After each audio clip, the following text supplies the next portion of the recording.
Olá, estudantes do 7º ano do Colégio Alexandre Dumas, aqui é o professor William Ribeiro e o nosso quarto encontro de hoje é da aula de História. Nós vamos trabalhar hoje o capítulo 6 do livro de vocês, que é da página 110. A nossa aula de hoje é sobre o Estado absolutista europeu. Nós vamos identificar hoje qual foi o sistema de governo que se instalou na Europa a partir do século XV, do século XIV, XV. Então, qual foi o sistema de governo? Como ele se caracterizou? Então, qual foi a importância disso e como isso se relaciona com a história do nosso país? Então, a gente sempre lembrando, como nós somos descendentes também dos europeus, nós precisamos compreender um pouco da história europeia para compreender os marcos da nossa história também, da nossa própria identidade. Eu quero deixar para vocês, desde já, a atividade do livro, página 123, 125 e 127. Quem não tiver, pede algum colega para postar aí no grupo e pesquisa na internet. Tudo bem? Eu quero começar com vocês a abertura do livro, onde a gente vai ver aqui. A abertura do livro tem uma imagem muito bacana, que é uma imagem do Palácio de Versalhes. Esse Palácio de Versalhes ele foi construído na época, na França, Está na França, pelo rei Luís IV. Quando a gente olha para essa imagem no livro de vocês, é uma imagem fantástica, gigantesca de um jardim, que equivale a 180 campos de futebol. Por que eu estou falando em relação à beleza?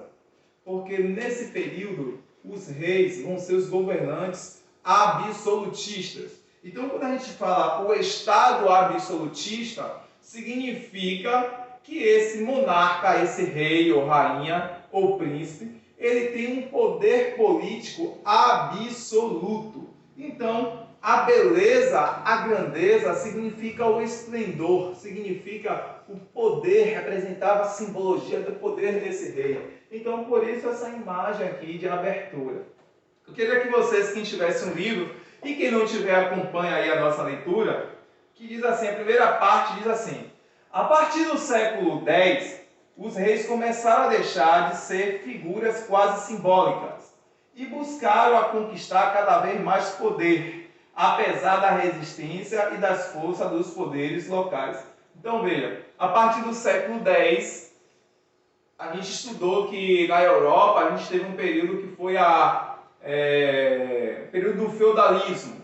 E o que foi que contribuiu para o fim do feudalismo? O ressurgimento das cidades. Automaticamente, com o ressurgimento das cidades, você vai ter o aparecimento dos primeiros estados, dos primeiros governos.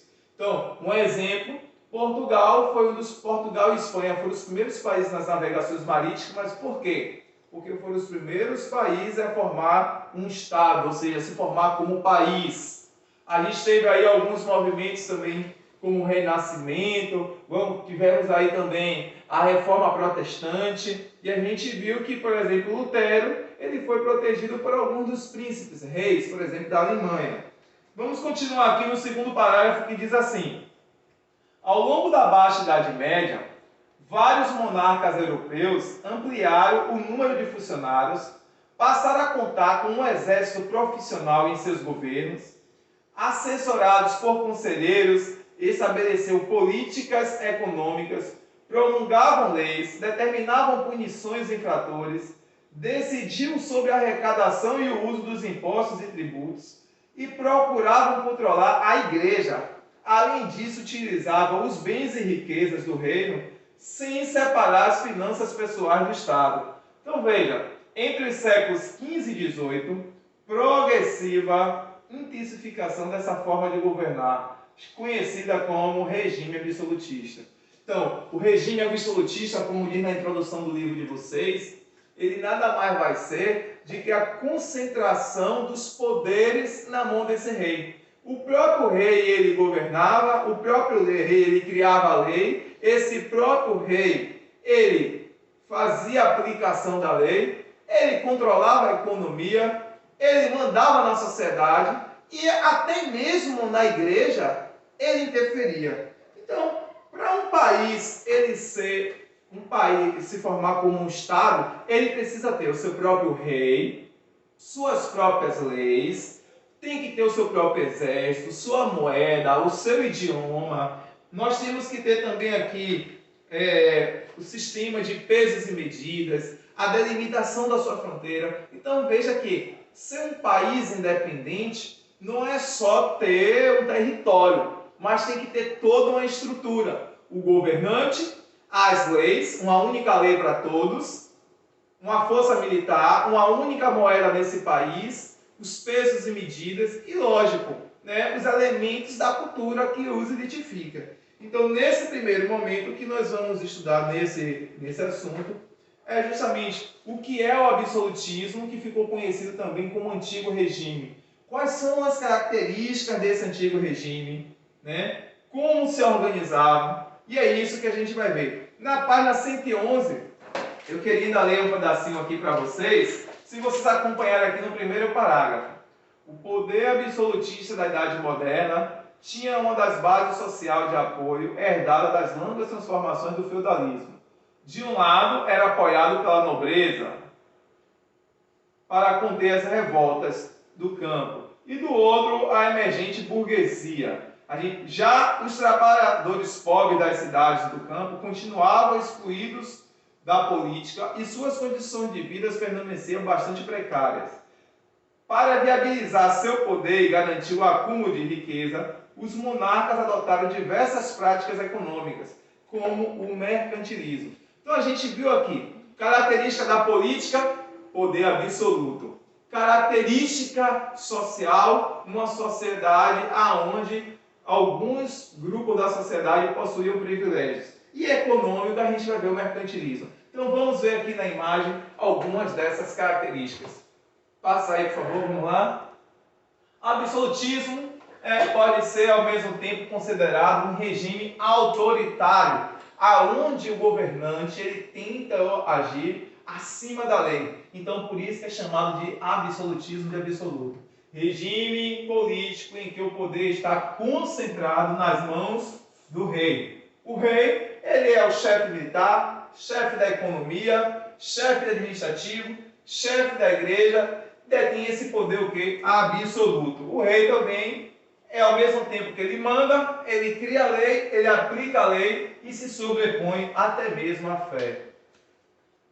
Então, só algumas das características. A gente viu que na Europa houve essa transição.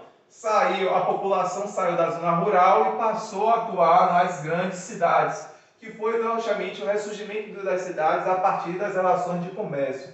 Então, por aqui a gente vê que o estilo de vida muda, ao mesmo tempo que no feudalismo, quem mandava as ordens era o senhor feudal. Na cidade, agora a gente vai ter um rei. Vamos lá? O absolutismo no século XIV ao século XVIII. Período anterior ao feudalismo, a gente vai ter aí, por exemplo, feudalismo como unidade política e econômica, o poder é descentralizado, os servos estavam ligados à terra, sociedade era estamental, servos trabalhavam, nobreza eram os guerreiros e o clero era o poder espiritual, que era a igreja. Instituições principal era a igreja católica, né? E era uma sociedade ruralizada. O que a gente está vendo aqui, na verdade, são as características do feudalismo. Só que foi justamente essa sociedade que entrou em crise e deu origem às cidades. Pode passar, por favor.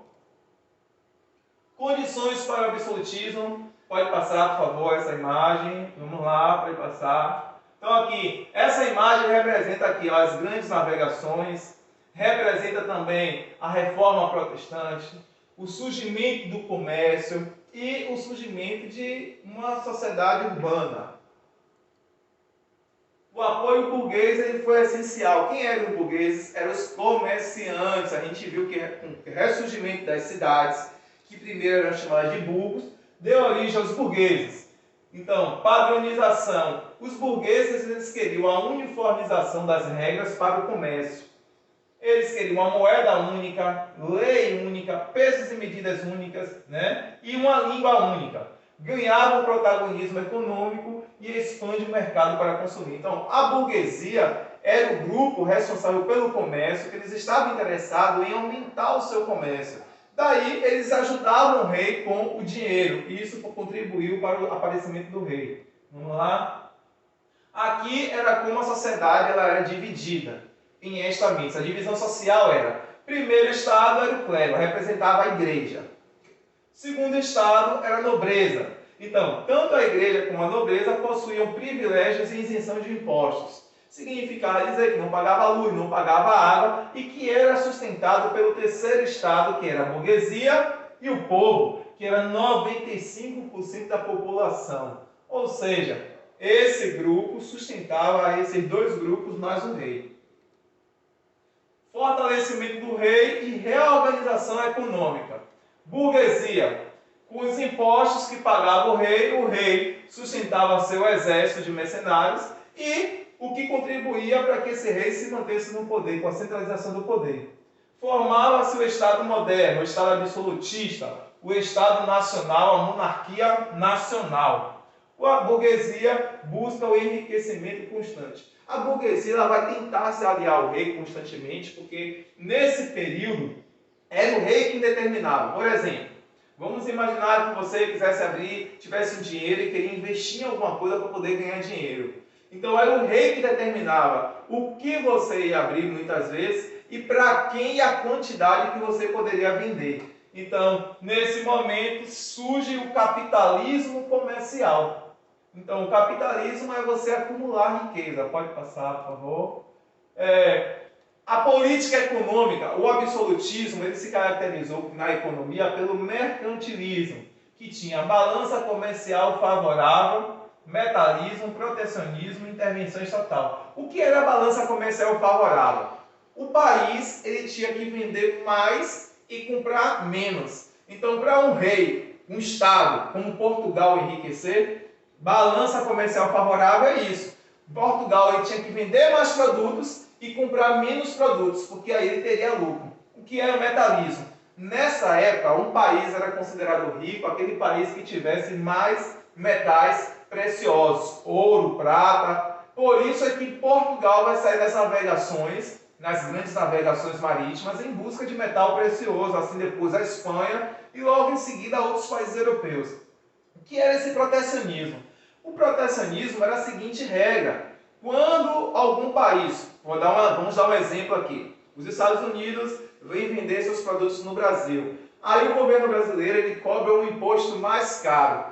Quando os brasileiros vão vender os produtos aqui no Brasil, o imposto é mais barato. Então isso era chamado de protecionismo. Era uma forma de fazer a balança comercial favorável funcionar. E a intervenção estatal? Estatal é o governo. Era a interferência do rei na economia. Ele dizia para quem ia vender a quantidade que ia vender. Por que esse interesse na economia? Porque o rei estava interessado em receber esses impostos. Então, pode passar isso, foi o que eu acabei de falar para vocês, explicar para vocês. Pode passar, pode passar. Essas imagens representam, pode passar. Um absolutismo diferente ocorreu na Inglaterra, que é a monarquia inglesa. Enquanto em alguns países, como França, Portugal, Espanha, a gente teve a presença da monarquia absolutista, na Inglaterra vai acontecer uma guerra civil e religiosa.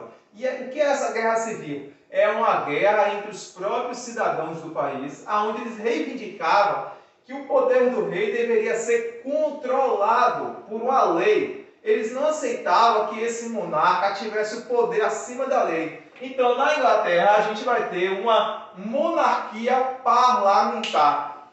Então, essa monarquia parlamentar é onde na Inglaterra, o rei ele era controlado por essas leis, beleza? Portugal foi o que a gente já estudou com a União Ibérica, a ascensão da dinastia Árabes, a Espanha, né? A formação do reino de Portugal, aqui do reino da Espanha também. Pode passar, isso que a gente já estudou nas grandes navegações. Na França, a gente vai ter guerras internas, e aí um dos primeiros reis absolutistas e mais famosos vai ser Luís XIV, que ele vai dizer: o rei sou, o Estado sou eu. Então veja que arrogância, né, que o rei absolutista ele tinha. Não existia essa ideia de cidadão. as pessoas não eram vistas como cidadãs, as pessoas eram vistas como súditas. Então, na condição que a pessoa nascesse, ela tinha que fazer a tarefa que aquele grupo social executava. Passa aí, meu filho. Então, aqui a gente tem um exemplo das cidades, né? Vamos lá, fechou aí? Aqui mais uma imagem do Castelo de Versalhes, na França, desse do Luiz. E agora a gente vai falar rapidamente dos teóricos absolutistas. Quantos minutos eu tenho aí? 15.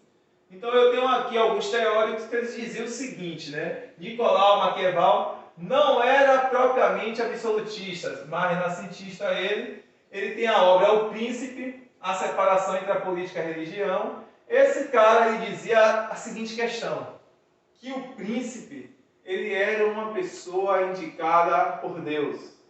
E era um homem especial, sábio, além de um ser humano, de um homem normal. E que por isso o rei deveria ser respeitado como um representante de Deus e deveria ser um absolutista inquestionável. Então, aqui a gente tem alguns teóricos, esses teóricos, eu vou passar para vocês essa atividade no livro de vocês. E os teóricos, o que são esses teóricos? Eles vinham com as ideias de que justificar a ideia de que o absolutismo era um regime correto. Ou seja, na educação da época, no imaginário da época, era passado que esse regime era um regime correto, era um regime normal e que as pessoas deveriam se submeter a esse regime. E a gente vai ver em assuntos mais para frente que os grupos sociais vão estar questionando. Então a gente se encontra e até a próxima.